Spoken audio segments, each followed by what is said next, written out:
कौन बनेगा नेता। नगर निगम के चुनाव पास आने वाले थे। पूरे कानपुर शहर में टिकट को लेकर मारामारी शुरू थी, लेकिन सबसे ज्यादा चर्चा में वार्ड नंबर 40 की सीट थी। वो इसलिए क्योंकि इस बार वहां की सीट महिला के लिए आरक्षित थी। अब सवाल ये था कि चुनाव लड़ेगा कौन। इससे पहले ठाकुर साहब वहां से पार्षद थे और इस बार उन्होंने अपनी पत्नी सीमा ठाकुर को टिकट दिलवाई और ठाकुर साहब की शान के कारण सीमा जी ने 20,000 वोटों से चुनाव जीत लिया। अरे बधाई हो सीमा भाभी, अब तो आप वार्ड की पार्षद बन गई हैं। अब तो हमारे काम आप ही करवाएंगी। अरे ये तो सिर्फ नाम की पार्षद बनी है, वो तो महिला सीट आ गई, वरना पार्षद तो मुझे ही बनना था। अब भले ही चेहरा इसका होगा, लेकिन पावर तो मेरी ही होगी। अरे वाह भाई साहब, क्या दिमाग लगाया है आपने भी। आइए आप लोग, खाना लगा दिया है सबके लिए। सीमा जी पार्षद बन चुकी थीं, फिर भी उनकी एक ना चलती। सारे काम ठाकुर साहब खुद ही संभाल लेते और जहां जरूरत पड़ती वहां सीमा जी का अंगूठा लगवा लेते। सीमा जी ज्यादा पढ़ी लिखी भी नहीं थी। एक दिन ठाकुर साहब और सीमा एक प्रोग्राम में जाते हैं। अरे ठाकुर साहब, आप आ गए। ओहो, पार्षद मैडम भी आ गई हैं। स्वागत है आप दोनों का। लगता है हमारे पार्षद फंड का सही इस्तेमाल हो रहा है। चलिए अब उद्घाटन करते हैं।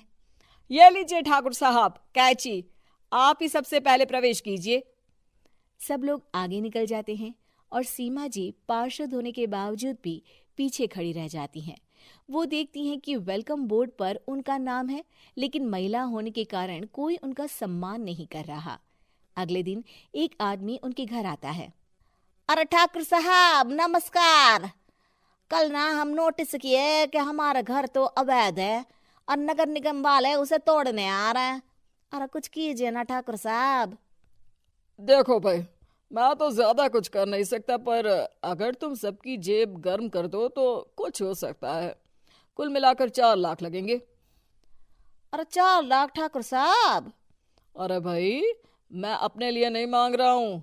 दरोगा है, इंजीनियर बाबू है, बड़े साहब है, सबको देना पड़ता है ना थोड़ा थोड़ा। बोलो है मंजूर? तभी वहां अचानक सीमा जी आ जाती हैं। अरे ये आप क्या कर रहे हैं? पहले इन्हीं लोगों से तो आपने वोट मांगे, अब इनसे ही पैसे ले रहे हो। अरे चुप रहो तुम, तुम्हारा काम है सिर्फ अंगूठा लगाना, तुम वही किया करो। मुझे दूसरे काम तुम मत सिखाओ, समझी? और तुम ना जाओ, अब पैसे लेकर आओ, वरना जेसीबी किसी भी वक्त आती होगी। सब कुछ ऐसे ही चलते रहता है।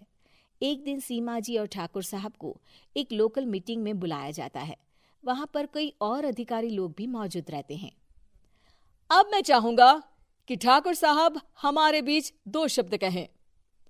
मेरे प्यारे भाइयों और बहनों, आज मेरा सौभाग्य है कि मैं आप सबकी सेवा दिन रात कर पा रहा हूँ। आपने मेरी पत्नी को भारी मतों से जिताया है, इसलिए मैं आप सभी का शुक्रगुजार हूँ। मैं आप सबसे वादा करता हूँ कि हमेशा की तरह हमारे वार्ड में किसी को कोई तकलीफ नहीं आने दूंगा। सभी लोग तालियां बजाने लगते हैं।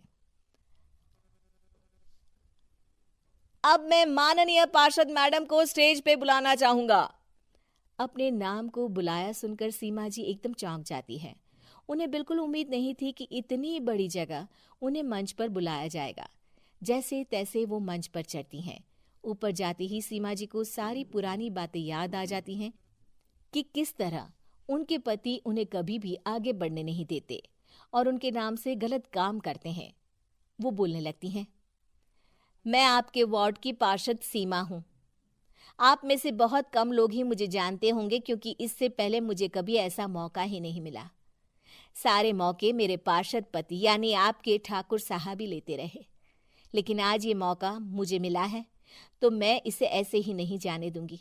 मैं आपको ये बताना चाहती हूँ कि आपके ठाकुर साहब मेरे नाम की आड़ में गैर कानूनी काम करते हैं, जिस पर अंगूठों के निशान मेरे होते थे।